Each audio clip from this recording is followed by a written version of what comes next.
আমি জেলে গিয়ে দেখেছি যে সে বড় বড় কুতুবরা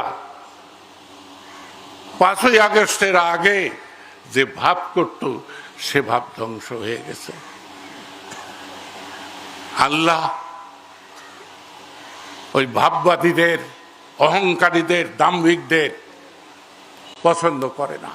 একটা লোক 78 বছর যার বয়স, সে 12 ঘন্টা রাস্তায় দাঁড়িয়ে থেকেছে আমার মুক্তির প্রতীক্ষায়।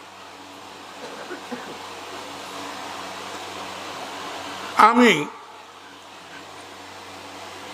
ডক্টর ইউনূসের যে পরিষদ, এটাকে সরকার বলি না, এটা হলো পরিষদ। আমি শুধু বলবো যে সে ঠাঁই পাচ্ছে না,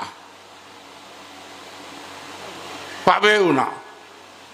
বঙ্গবন্ধু শেখ মুজিবুর রহমান স্বাধীনতার পরে পায় নাই, আমরাই তাকে বিপদগ্রস্ত করেছি।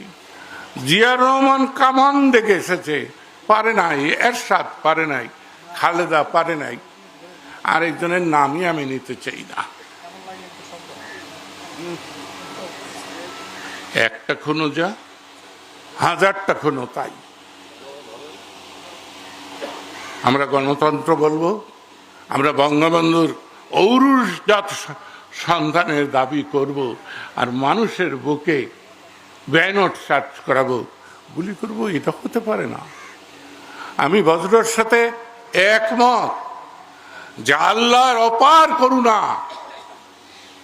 আমরা আওয়ামী লীগ থেকে দুজনে বহিষ্কার হয়েছি, নাহলে আজকে আমরা ঘৃণিত হতাম।